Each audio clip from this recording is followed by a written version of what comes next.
Poursuivons donc dans la deuxième partie du cours Forteresse spirituelle, homme fort et repères démoniaques. Donc, désolé pour le petit délai de la livraison de cette deuxième partie du cours, c'est que j'ai dû la réenregistrer parce que pour des raisons qui me dépassent, la deuxième moitié elle a buggé, elle n'a jamais téléchargé. Donc, nous étions rendus à la hiérarchie démoniaque, donc l'armée de l'enfer. Le Seigneur nous dit que tout royaume divisé contre lui-même ne peut subsister. Et vous pouvez être certain que les forces du mal sont bien au courant de cette vérité. Il y en est de même des familles. Si vous regardez les familles autour de vous, les familles qui sont divisées, chacun fait ses propres choses, et je ne parle pas juste de l'âge de l'adolescence. Ça fait à long terme souvent des familles divisées ou des familles, quand ils se rencontrent, c'est froid, inconfortable. Donc, tout royaume divisé contre lui-même ne peut subsister. Un pasteur d'une église latino qui était dans le temps, qui louait dans le temps l'église, les locaux qu'on avait, ben lui avait une belle église, elle était neuve, elle grandissait, ça faisait pas longtemps qu'elle était là. Puis lui venait des États-Unis, il montait de New York à toutes les semaines pour faire son ministère dans la région de Montréal. Puis lui venait personnellement de Porto Rico. Puis ce pasteur-là, il était sûr de son affaire. Puis il me disait à un moment donné, parce que nous, on a eu une division à l'église où j'étais. Puis ça c'est la division dont j'ai parlé dans un cours précédent. Pour moi, ça a été quelque chose... moralement, j'avais jamais vécu ça. Ça ne s'accepte pas. Ça a été long de me remettre de cette réalité. Mais il m'a dit, même les forces du mal... Même le diable ne ferait pas une chose pareille que diviser son royaume. Il était aberré quand il a entendu ce qui nous est arrivé. En effet, même le diable ne ferait pas ça dans son royaume. C'est pourquoi moins d'1 an après, sa propre église à lui a été divisée. En fait, elle a été carrément volée. Quelqu'un est venu, je ne sais pas par quel mécanisme, ça fait tellement longtemps, ça fait à peu près 18 ans de ça, il a pris toute son église au complet. Il restait juste 1 ou 2 personnes avec lui. Puis son église a été... Et ce que cet homme-là n'avait pas compris, c'est que la division n'était pas un facteur québécois ou francophone, même si ça arrive souvent dans notre contexte, ça peut arriver dans tous les contextes. C'est un facteur démoniaque. Quand une église se divise, vous pouvez être sûr et certain qu'il y a de l'activité démoniaque qui est en arrière de cette division. La logique même de l'église, du corps de Christ, ne peut se diviser. Donc, quand il y a des hommes et des femmes qui créent de la division entre frères et sœurs, vous pouvez être sûr que l'ennemi est derrière. C'est pas la chair et le sang qui fait ça. Il y a une entité en arrière. Puis, vous regardez plus en détail les différentes forces spirituelles qui sont en jeu ici. Donc, même les forces du mal, malgré la haine, le mépris qu'elles ont, d'ailleurs les unes pour les autres, ont compris que si elles veulent être efficaces, elles doivent travailler en unité dans la soumission et la coopération la plus complète envers des entités spirituelles supérieures. Entités que je m'apprête à vous décliner dans quelques instants. Le passage d'Éphésiens 6.12 est unique. Alors qu'il nous fait un exposé complet, je dis bien complet, de la hiérarchie des forces des ténèbres qui sont à l'œuvre dans notre univers, ben on va se pencher, on va prendre quelques instants pour bien les définir dans la langue originale, parce que ça a été écrit en grec. Puis quand on le lit dans la langue originale, souvent on comprend mieux, on voit plus clairement, on voit les choses dans leur ensemble. Malheureusement, plusieurs dénominations qui sont très fortes dans la traduction ne sont pas des dénominations qui croient entièrement, mettons, à ces réalités des forces spirituelles ou démoniaques dans cette dispensation. Mais malheureusement, l'ennemi, lui, peu importe ce qu'on croit, il va agir. C'est important qu'on les connaisse. Tout bon stratège, tout bon général, tout bon leader doit connaître son ennemi, doit se faire un devoir de connaître ses agissements, ses plans, et même d'essayer de penser comme son ennemi pour prévoir justement ses attaques, comme on dit en anglais, ses moves, les stratégies qu'ils comptent utiliser sur le terrain. Donc, on va prendre quelques instants pour les définir en grec afin de bien comprendre leur rôle dans le monde et de mieux saisir le rôle de l'Église. Le comportement des démons nous rappelle plusieurs espèces animales. Ça, c'est un détail que je vous donne pour mettre pour le même prix. Le comportement des démons nous rappelle plusieurs espèces animales. Souvenez-vous que les démons ne sont pas faits à l'image de Dieu et en plus, Dieu a retiré son amour de ces créatures-là. Donc, ils mimiquent, ils imitent, ils ne peuvent que pervertir. Ils peuvent pas créer, donc ils copient. Écoutez, ils sont vraiment dans un état lamentable depuis qu'ils ont quitté leur demeure et leur endroit au paradis.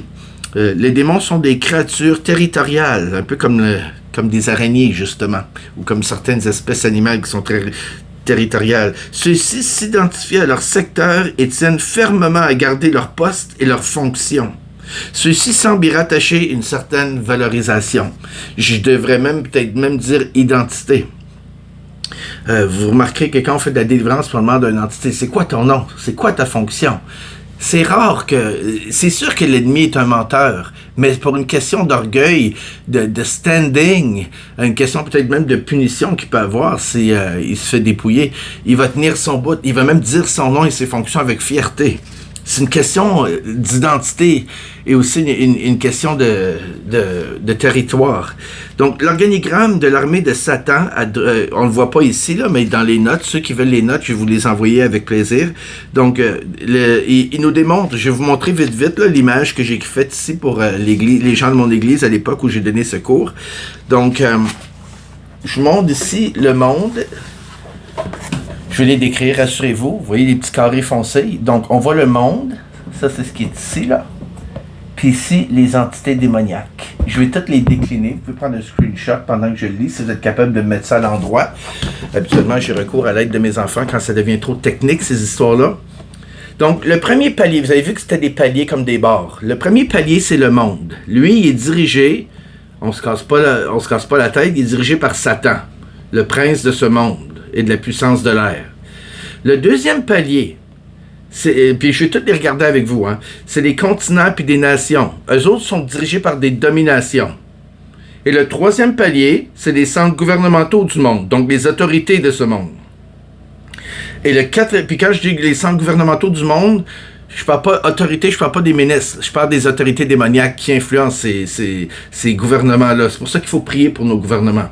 Il y a les gouvernements humains. Les princes de ce monde, ça c'est les princes de ce monde qui ont dans même dans leur nom, on va les regarder ensemble dans quelques instants, c'est leur fonction de venir les influencer, de venir les soumettre à leurs projets, à leurs plans, à leur agenda. Et on a les foyers et la vie privée des hommes. Ça, ce sont les esprits méchants. Les esprits méchants qui opèrent dans les lieux célestes, ici dans le ciel, directement au nous, qui se promènent dans nos rues, qui rentrent même dans nos maisons si on ne fait pas attention. Donc, on va les regarder tous ensemble rapidement. Le premier palier, c'est le monde. Donc, les principautés, il y a Satan, et après, il y a les principautés. Le mot principauté est traduit par le mot grec arché, qui veut dire ancien ou chef. Les principautés sont des archanges qui, en partant à la suite de Satan, sont devenus des archdémons. Donc, qui sont des êtres très puissants. On voit que dans la parole de Dieu, on ne peut pas négliger ça. Même les anges entre eux il y a un certain respect. Pas par amour nécessairement pour l'ennemi, mais pour le statut que représentent ces archdémons. Ces élites de tête des forces des ténèbres opèrent directement sous les ordres de Satan et sont en charge de zones géographiques contenant des nations, des peuples et des pays. Par exemple, quand l'archange Gabriel est venu vers Daniel, l'archange en charge du pays de Perse lui a bloqué le chemin pendant 3 semaines. Gabriel a dû avoir recours à l'aide de l'archange Michael pour venir se rendre jusqu'à Daniel. Vous verrez cette information dans Daniel 10, 12 à 13. Donc, pourquoi l'archange Michael? Parce que l'archange Michael est le protecteur d'Israël. Israël était déporté, mais Israël, c'est pas géographique seulement, c'est le peuple. C'est pour ça que je ne suis pas de ceux qui rentrent dans ces histoires de sionistes et de vénérer les Juifs juste parce qu'ils sont Juifs ou de prier pour les Juifs juste parce qu'ils sont Juifs. Non, moi je prie pour le peuple de Dieu et surtout la génération qui va suivre, que Dieu va oindre pour une fonction particulière. Je prie pour le plan de Dieu à travers les Juifs et je prie pour toutes les autres nations parce que j'ai un cœur très missionnaire, moi, qui a à cœur les missions. Donc, l'archange Michael, lui, il est là pour protéger. Sa fonction, c'est le protecteur d'Israël. Il y a peut-être d'autres fonctions aussi qu'on ne connaît pas, mais on sait que c'est le protecteur d'Israël qui nous donne déjà là une bonne raison de prier pour Israël, parce que Dieu a des projets à venir pour eux. Je pense que Dieu a beaucoup plus pour eux que ce soit des nations qui ont été déportées puis que les États-Unis ont remis dans les années 40 puis qui doivent constamment être en guerre. Dieu a des projets. Il faut prier pour leur paix. Il faut prier surtout aussi pour que Dieu déploie ses projets à travers Israël. Donc, après les principautés, on a les autorités.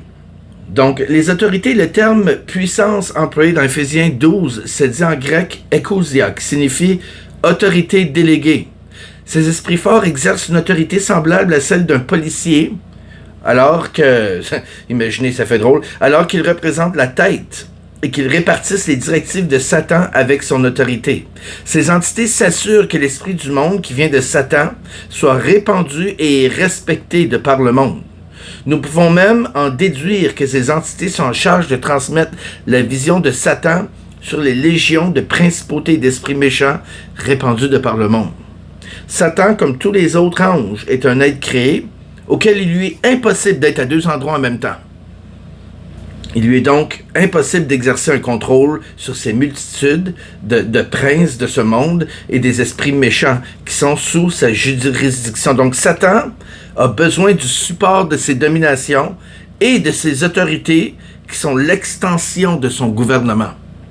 Satan n'est pas Dieu, il ne peut pas être à 2-3 places en même temps, il n'est pas omniprésent.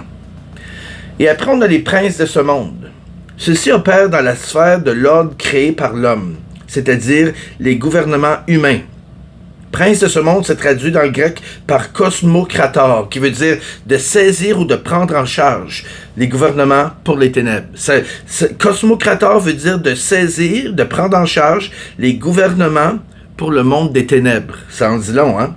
Dans le mot cosmos, krator, on y retrouve la racine du mot cosma, qui a un rapport direct avec tout l'ordre établi. On a le mot cosmique aussi qui vient de là. Tout un ordre, l'équilibre établi. Dans ces circonstances-là, c'est un triste équilibre. Donc, c'est ça. Et après, on a ces fameux princes de ce monde, ces élites spécialisées, ont la charge de s'assurer que les gouvernements humains soient influencés par les forces des ténèbres. Le rôle de ces manipulateurs cosmiques est de voir à ce que la corruption en tout genre, hypocrisie, abus de pouvoir et toutes les choses détestables qui font les manchettes et celles qui ne le font pas, qu'il faut tourner le monde à l'envers dans le monde de la politique. Donc la direction est dans l'ordre de l'esprit de ce monde. C'est là que les princes de ce monde agissent. Ces esprits chercheront constamment à prendre le contrôle des législations gouvernementales. Ils vont parfois échouer parce que les gouvernements, c'est fait d'êtres humains qui ont un libre arbitre. Mais ils y travaillent fort et malheureusement, parce que l'être humain est voilé, plusieurs tombent dans leur piège. Certains beaucoup plus que d'autres, comme vous allez voir. Et ces législations, dans les palais de justice, ben, ils sont pas protégés, hein. Il n'y a pas une barrière d'ange autour des palais de justice, à moins, bien entendu, que les églises prient pour cela. Donc, c'est pas pour rien que l'apôtre Paul nous demande, dans 1 Timothée 2, 1 à 2, de prier pour nos autorités. J'exhorte donc, avant toute chose, à faire des prières, des supplications, des requêtes, des actions de grâce pour tous les hommes, pour les rois, pour tous ceux qui sont élevés en dignité, ceux qui gouvernent, qui lead, afin que nous menions une vie paisible et tranquille, en toute piété et honnêteté. Ce qui nous laisse savoir que ces forces ne sont pas une réalité immuable. C'est pas une fatalité. Les forces du mal contrôlent notre monde. Il n'y a rien à faire. Au contraire, on peut prier. Même les événements de l'Apocalypse qui vont prendre place. La parole nous montre on peut peut-être pas les changer, mais on peut atténuer leur effet, on peut faire qu'ils soient moins forts, on peut faire en sorte qu'ils soient moins dévastateurs. C'est pourquoi, à un moment donné, dans l'Apocalypse, le temple qui est au ciel est rempli, personne ne peut rentrer. Ça veut dire qu'il ça donne plus rien de prier. Mais ça, c'est pas avant la fin de l'Apocalypse. Ce qui nous montre que pendant tout le développement de l'Apocalypse, il y a la possibilité pour les croyants d'intercéder, de prier pour que Dieu, dans sa bonté et sa grâce, puisse atténuer certains jugements. Il en est de même avec les gouvernements de ce monde qui s'en vont vers justement cette période apocalyptique. On peut atténuer leurs effets parce que tant que l'Église est sur place, nous occupons les lieux. On est des occupants. Et trop d'Églises et de chrétiens ne prennent pas le territoire qui leur appartient. Le Seigneur, en parlant de la fin des temps, fait mention de ces entités spécifiques d'ailleurs dans Matthieu 24-29, lorsqu'il dit « Les puissances des cieux seront ébranlées ». Il ne parle pas des météorites puis des nuages, là. Il parle des entités. Et après, on a finalement, dernièrement, en bas de la pyramide, les esprits méchants. Les esprits méchants, qui se dit littéralement dans le grec, les esprits dépravés. Ces esprits de la dernière classe sont les troupes de terrain de Satan. Ils se promènent dans nos rues, dans nos bâtiments, et entrent dans nos foyers si la porte leur est ouverte, que ce soit par des choses qu'on écoute, des choses qu'on permet, des décisions que notre famille prend ou des membres de notre famille prennent. Ce sont à juste titre des démons. Le nom de démon signifie celui qui tourmente l'âme. Ces esprits cherchent. Vous allez me dire, oui, mais les autres entités que tu as nommées, c'est pas des démons. Oui, bien sûr. Oui, mais des démons typiques particuliers, tels qu'on les connaît, ce sont ces entités-là. Les autres, ce sont des autorités, des dominations, ce sont des arches, si vous préférez, des arcs, des anges déchus. Est-ce que je fais une classification entre les démons? Oui, parce que la Bible en fait une. Ces esprits cherchent à s'infiltrer dans le processus de pensée et de décision de l'homme. Ce sont également eux qui cherchent à détruire des vies, à séparer des couples, à inciter les gens au suicide, à nuire aux croyants et à les lier afin de nuire à leur relation avec le Père. J'en passe, il y en a plusieurs autres choses qu'ils font dont vous êtes au courant. Et surtout, leur but ultime pour les croyants, c'est de nuire à leur influence dans le monde. Donc, les garder liés, les garder immatures, les garder biaisés ou même les garder bornés. Tel que mentionné dans un cours antérieur, ces esprits ne sont pas des praticiens généralistes. Donc, ils ont une fonction, ils ont des fonctions bien spécifiques et portent un nom digne de leur fonction. Lors d'une délivrance, il est parfois nécessaire de demander au mauvais esprit son nom pour identifier sa fonction afin de couper son droit de passage dans cette chose, dans cette porte que le chrétien ou la personne qui se fait délivrer a ouvert auparavant. Les classes d'esprit mentionnées dans Éphésiens 6:12, incluant Satan, sont tous sujets à Christ, sans exception. Oui, il y en a qui sont plus forts et plus tenaces que d'autres. Les démons ont chacun leur personnalité. Il y en a des plus peureux aussi. 1 Pierre 3:22 dit aux chrétiens, remplis de l'esprit, dans Marc 16 et 17, que tout esprit va leur être soumis.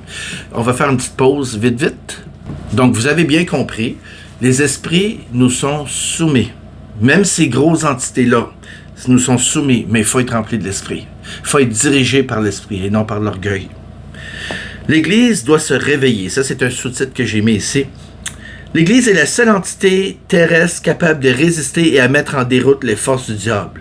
Nous sommes les seuls capables de faire face aux diverses forces démoniaques qui sont à l'œuvre dans nos villes, dans nos régions et dans nos pays. C'est à nous de protéger, oui, les parlements, demandant à Dieu de mettre des anges autour d'eux, mais aussi les parlementaires, au lieu de les détester, de se moquer d'eux et d'essayer de trouver tous les mécanismes qui vont tout croche dans leur vie. C'est sûr que leurs vies sont tout croche s'ils n'ont pas Jésus. Il faut prier pour eux. La parole est claire. Dieu nous dit de ne pas lutter contre la chair et le sang. Ah, il y a des gens qui les haïssent et les méprisent. Nous sommes également les seuls capables de rétablir de l'ordre dans ce bas monde pour que les hommes puissent vivre en paix. Mais il y a 3 problèmes. Le manque de foi, le manque d'intérêt face à l'intercession et le manque de connaissances qui font en sorte que les gens ne protègent pas leur gouvernement par la prière et ne protègent pas leur ville, leur mairie, et les permissions qui sont... Regardez le Canada, c'est le pays où je demeure. Il a changé tellement en moins de 40 ans. J'ai vu tous ces changements. Moi, j'ai 51 ans. Il a changé tellement en si peu de temps. C'est facile de détester les gouvernements sans parler celui en particulier qui l'a amené dans ce pétrin.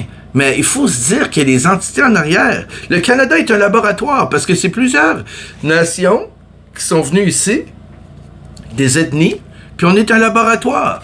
Parce que les autres se pratiquent pour voir comment que ces gens réagissent dans X contexte. Mais nous, il faut prier contre ces entités qui font ces espèces de tests parmi les Canadiens. Parce que les Canadiens, je vous dis, je le dis, mais je dis pas ça avec mépris, c'est un laboratoire. Ils observent nos réactions. Ils observent comment ces différentes cultures vont interagir entre eux.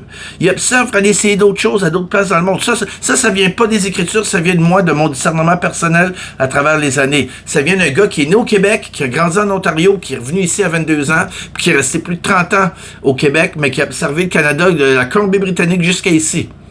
On est un fichu laboratoire. Mais nous, on n'est pas obligé d'être des espèces de souris blanches ou d'être des espèces voyons, comment on dit ça, guinea pig en anglais? Des cochons d'Inde pour les expériences de Satan. C'est à l'Église de se lever puis de le chasser et de le pourchasser. C'est déjà une chose qu'il y a un manque flagrant d'amour dans plusieurs églises de notre pays. Mais imaginez maintenant qu'en plus, il y a une apathie face au combat spirituel. Une telle église devient alors une église inerte. Et là, je ne vise pas juste les églises du Canada, je m'adresse à toutes les églises de la francophonie. Matthieu 5, 13 à 16 dit, « Vous êtes le sel de la terre, mais si le sel perd sa saveur, avec quoi le lui rendra-t-on? Il ne sert plus qu'à être jeté dehors et foulé aux pieds par les hommes. Et l'Église, plusieurs églises s'en vont là tranquillement. Oh, je travaille dans un hôpital, dans un contexte séculier. Je sais très bien ce que les hommes pensent de plusieurs chrétiens et de plusieurs églises.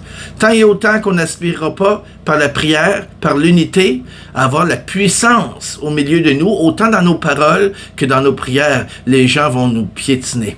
C'est là qu'on s'en va. C'est pourquoi dans le livre, il y a un livre écrit en français, je ne sais pas où je l'ai mis où, j'ai tellement de livres ici, qui s'appelle L'unité qui vient du ciel. Le but de ce livre est de restaurer cette puissance, cette onction dans l'Église. Ça s'appelle L'unité qui vient du ciel de Dominique Kibal. C'est sur Amazon, mais si vous êtes un pasteur, vous n'avez pas les moyens de vous l'acheter, écrivez-moi, je vais m'arranger pour que vous ayez une version PDF gratuitement. Donc, on est la lumière du monde. Une ville située sur une montagne ne peut être cachée. On n'allume pas une lampe pour la mettre sur le boiseau, mais on la met sur le chandelier et elle éclaire tous ceux qui sont dans la maison. Pour éclairer tous ceux qui sont dans la maison ou ceux qui sont attirés près de l'église ou qui tournent autour de l'église, que ce soit au travail ou même géographiquement, il faut que notre lumière luise devant les hommes. Ça ne veut pas dire de faire du théâtre.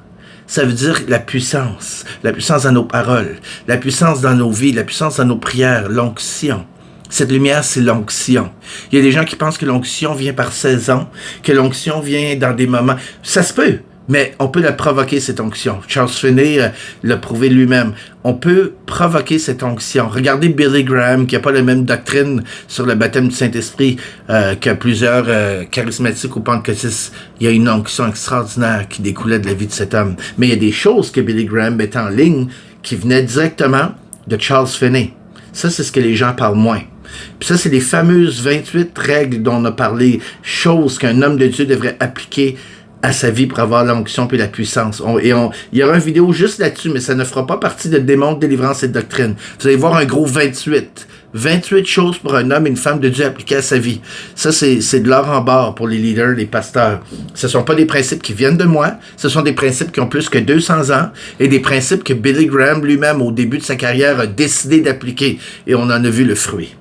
Donc, que votre lumière luise donc ainsi devant les hommes, afin qu'ils voient vos bonnes œuvres et qu'ils glorifient votre Père qui est dans les cieux. L'apôtre Paul touche un sujet semblable lorsqu'il invite certains chrétiens d'Éphèse qui sont spirituellement couchés. En grec, couché, ceux qui dorment, c'est ceux qui sont couchés. C'est un terme qui veut dire les deux choses. Et qui ressemble dans leur posture, donc, aux gens du monde. Il décrit les gens du monde comme étant ceux qui dorment, ceux qui sont couchés. Qui, eux aussi, ils sont couchés comme ceux qui sont morts. Ceux qui sont morts, on dit aussi qu'ils sont couchés. C'est pourquoi l'apôtre ordonne de se lever en leur promettant que Christ va lui-même les entreprendre et les diriger s'ils sont prêts à faire le pas. C'est pourquoi on voit dans Éphésiens 5,14. C'est pour cela qu'il est dit, réveille-toi, toi qui dors, toi qui es couché comme un mort ou comme quelqu'un qui ronfle. Réveille-toi, toi qui dors. Relève-toi d'entre les morts. Voyez-vous le jeu? Dormir, être mort, voyez-vous le jeu de mots? Réveille-toi, toi qui dors, relève-toi d'entre les morts et Christ t'éclairera. 28 principes à venir. L'homme et la femme de Dieu, et ce, peu importe leur dénomination, sont appelés à marcher par l'Esprit, à la poursuite de sa présence. Et par le fait même, Dieu nous appelle à tenir ferme contre les forces du mal et de les mettre en déroute. Chaque église chrétienne a le potentiel de littéralement déblayer les lieux célestes en dépouillant les hiérarchies démoniaques, en balayant les esprits méchants qui rôdent partout autour de nous et qui se mettent sur notre route. C'est comme un chasse-neige pour ceux qui sont dans un pays hivernal. On vient déblayer, on vient clairer, excusez le terme très franco-ontarien, on vient clairer le chemin devant nous. Donc, pour les mettre, ces entités-là en déroute. Une bonne stratégie militaire commence par une offensive dans les airs, pour ensuite envoyer des forces terrestres faire le nettoyage de ce qui reste. Je le répète, une bonne stratégie militaire commence par une offensive dans les airs, pour ensuite envoyer les forces terrestres faire le nettoyage de ce qui reste. Donc, il faut attaquer ces entités. Aussi gros soit-il, aussi arc-machin qui soit-il, archange, arc, whatever, arc ce qu'ils voudront, nous, on vient au nom de Jésus et on va les chasser. Peu importe leur grosseur, peu importe leur fonction. Et après, une fois qu'ils sont en déroute sur un secteur, le secteur leur est enlevé littéralement, donc ils sont humiliés. Les petits sous-esprits sont confus. C'est là qu'on vient les attaquer au nom de Jésus. Souvenez-vous dans la parole de Dieu quand Jésus est venu. Souvenez-vous comment les démons étaient surpris de le voir. Ils étaient pris par surprise. Leur boss leur avait rien dit. Ils voyaient Jésus. Il y en a un qui était allumé. « Oh, on sait qui que t'es. » Puis, mais vous voyez comment ils avaient peur parce qu'ils étaient attaqués chez eux. On va venir. Ils étaient pris sur le terrain comme s'ils ne s'attendaient pas à ce que Jésus vienne sur leur terrain. C'est à nous maintenant d'être la face de Jésus sur leur terrain puis les prendre encore au dépourvu puis les chasser. L'Église doit faire tomber les autorités qui dirigent de par le ciel pour ensuite chasser les esprits méchants qui opèrent sur le terrain en les renvoyant dans leur confusion. Les foyers démoniaques maintenant. Les foyers démoniaques. C'est une question de repos. Écoutez bien. Les foyers démoniaques sont des environnements charnels propices à laisser entrer une entité démoniaque dans une personne. La haine, l'amertume, les racines d'amertume, le racisme, la colère non contrôlée, un intérêt malsain pour l'argent ou le sexe, des comportements qui vont dans les excès. Ce sont des exemples typiques de tendances qui peuvent créer un foyer démoniaque. Il y en a qui aiment les images. Moi, j'imagine tout le temps une espèce de... Vous savez, les toiles d'araignée là, qui sont épaisses, ou est-ce que... Pas les belles toiles qu'on voit dans un coin avec une araignée qui est franche, qui monte son petit popotin dans les airs puis qui reste bien tranquille. Je parle des chasseuses qui sortent vite là comme ça, là, qui rentrent dans des espèces de toiles épaisses. Moi, j'imagine des foyers comme ça, des foyers démoniaques dans le cœur d'un homme. Excusez, ça devait sortir. Je déteste les araignées. Si vous vous mettez en colère, ne péchez point. Ça, c'est Éphésiens 4, 26, 27. Si vous mettez en colère, ne péchez point. Que le soleil ne se couche pas sur votre colère. Ne donnez pas d'accès au diable. Ça, c'est un exemple. Un parmi tant de foyers démoniaques potentiels. Tel que vu dans le cours numéro 1, le terme accès ici, c'est traduit par le terme topos. Donc, d'où vient le mot topographie, qui signifie un espace, un terrain délimité et habité, comme une ville, un village ou un district. Donc, c'est à nous, les chrétiens, les églises, de défendre nos districts. Pour ceux qui ont des doutes là-dessus, pour voir le potentiel que l'Église a, de la plus simple Église à la plus grosse, allez voir le film Transformation, le vidéo Transformation. Il est sur YouTube, un vieux vidéo, mais la recette n'a pas changé du tout. Il faut l'écouter au complet, jusqu'au bout. Luc 11, 24 à 26. Lorsque l'esprit impur est sorti d'un homme, il va dans les lieux... Ok, excusez, je vais expliquer pour ceux qui ne connaissent pas Transformation, parce que ça fait quand même ça fait presque 30 ans. Transformation, ce sont des églises qui se sont mis à prier contre justement ces grosses entités dans les airs et qui ont déblayé le ciel, puis il y a eu un réveil dans leur ville. Il y a le vidéo 1 et le vidéo 2, parce qu'il y en a eu d'autres. Ça peut se commander dans vos magasins, comme le magasin de la Croisade du Livre chrétien. Vous pouvez le commander ou vous pouvez le trouver sur YouTube. C'est vraiment une vidéo sur les réveils. C'est fait par Otis Jr., c'est lui qui l'anime. Donc, de père en fils, ces deux hommes-là ont œuvré dans le ministère. Une vidéo rafraîchissante. Maintenant, je reprends Luc 11, 24 à 26. Lorsque l'esprit impur est sorti d'un homme, il va dans les lieux arides. On parlait des foyers démoniaques qui est une question de repos. Donc, ils vont dans les lieux arides pour chercher du repos, mais ils n'en trouvent pas. N'en trouvant point, il dit, je retournerai dans ma maison d'où je suis sorti. Et quand il arrive, il la trouve balayée et bien ornée. Alors il s'en va et prend 7 autres esprits plus méchants que lui.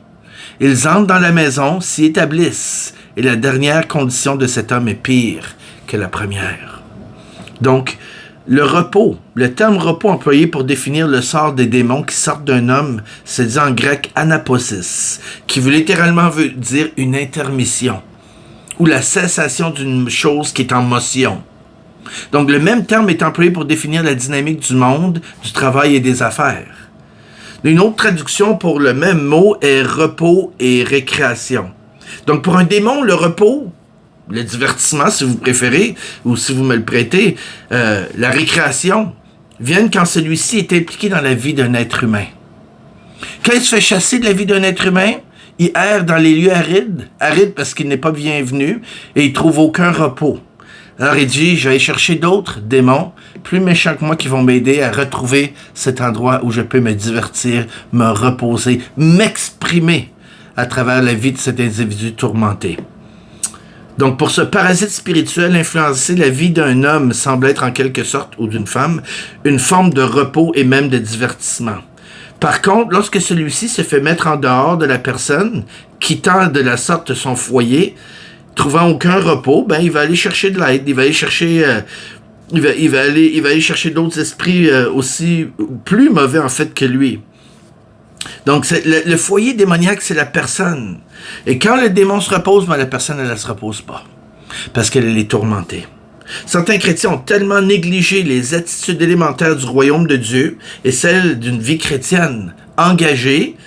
Ils ont tellement toléré les mauvaises pensées, le compromis et le vice qu'ils en sont venus à lier et à abriter un ou des esprits méchants. Il y a des gens qui vont dire, ça se peut pas un chrétien qui a un esprit. Ah, ça se peut absolument. Tout ce qui est dans la chair, en fait, peut avoir un foyer pour une entité spirituelle. Regardez les cours précédents si vous avez des questions là-dessus. Tout ce qui est dans la chair, tant et autant que vous êtes vivant, que votre chair ne sera pas transformée à la résurrection, il peut y avoir un droit de passage pour un esprit. Je ne dis pas que vous êtes possédé. Être possédé n'est même pas dans la Bible. C'est être démonisé. Donc, à différents niveaux, l'ennemi peut s'essayer, peut tenter, peut même établir un foyer. Que vous le croyez ou non, lui, il croit. Faites-moi confiance.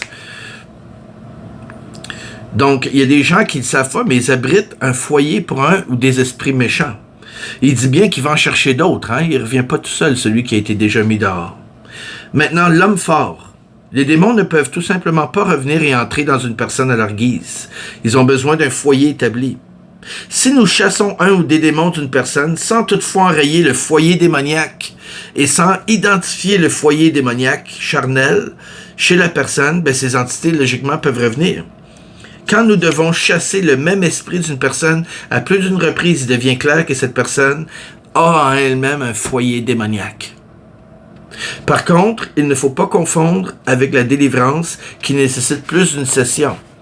Parce que, écoutez, la personne qui a des multiples démons ancrés en elle, des fois a besoin de délivrance carrément, oui. Des fois plus qu'une fois, plus qu'une session. Des fois, elle a besoin aussi de relations d'aide. Elle a besoin aussi de prendre des prises de conscience, puis de laisser Dieu venir remplir des vides de sa vie pour que ses foyers soient carrément détruits.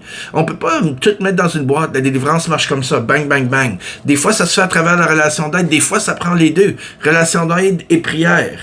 La délivrance et la relation d'aide vont souvent de pair. Et attention, je ne suis pas en train de créer une fausse doctrine de relation d'aide qui délivre. Il faut prendre autorité sur l'ennemi. Comprenons-nous.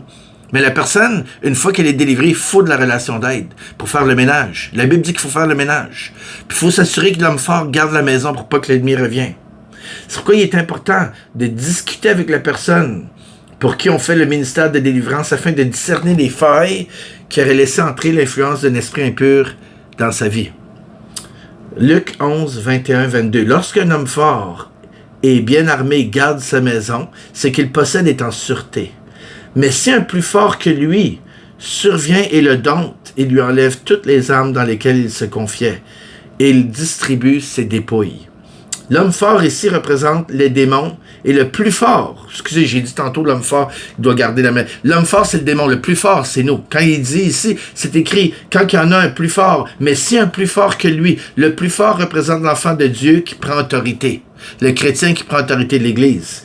Le chrétien qui exerce la délivrance doit s'assurer d'avoir bien enlevé la racine qui a permis à l'esprit d'entrer. Nous devons dépouiller l'homme fort de ses armes et de ses moyens de défense. Une autre image avec laquelle nous pouvons voir cette dynamique spirituelle est de comparer les démons avec des bêtes qui rôdent la nuit. Les démons sont comparables aux bêtes qui viennent la nuit fouiller dans nos vidanges pour s'y nourrir, comme des ratons laveurs, des moufettes, toutes sortes de petits animaux nuisibles comme ça qui viennent semer la pagaille. Si nous chassons les bêtes sans enlever les ordures, ce n'est qu'une question de temps avant qu'elles reviennent. Ça, on le sait tous. C'est la même chose avec des démons. Tant et aussi longtemps que nous n'aurons pas nettoyé les vidanges. On parle d'un changement de cœur aussi, là. On parle pas juste d'une prière magique ou d'une prière d'un rituel. On parle d'un changement de cœur. Ces esprits méchants-là, tant qu'on n'aura pas enlevé les vidanges, vont pouvoir revenir se nourrir de ces ordures que nous gardons sur notre terrain. Maintenant, en terminant, il est si important de prendre le temps de discuter avec les gens envers qui nous faisons du ministère, afin d'être en mesure de mettre bien en lumière les foyers potentiels et de nous assurer de leur délivrance complète. N'oublions pas que les démons profitent de la faiblesse et de l'ignorance des hommes pour proliférer et faire augmenter leur nombre. Oubliez jamais ça. Parce que si on prie pour quelqu'un sans faire un ménage complet, puis sans lui faire le counseling, la relation d'aide, pour qu'il soit bien ferme, non seulement l'entité va revenir, mais il peut revenir avec d'autres esprits, d'autres influences. Donc, pour faire proliférer par leur nombre, pour éventuellement accroître leur influence à travers cette personne. Donc, on va s'arrêter ici. On va prier quelques instants. Seigneur Dieu, tu vois toutes les gens qui entendent ces choses. Pour certains, ce sont des choses bien familières. Pour d'autres, c'est des choses nouvelles. Mais ce qui est sûr et certain, c'est que peu importe nos doctrines chrétiennes, en tant qu'enfant de Dieu, en tant qu'Église, ton corps, notre travail, c'est de faire du ménage dans nos villes. Accorde-nous l'audace et surtout la foi et l'humilité de se rencontrer, de prier et de déblayer les lieux célestes et pour pouvoir faire le travail sur le terrain dirigé par ton Saint-Esprit.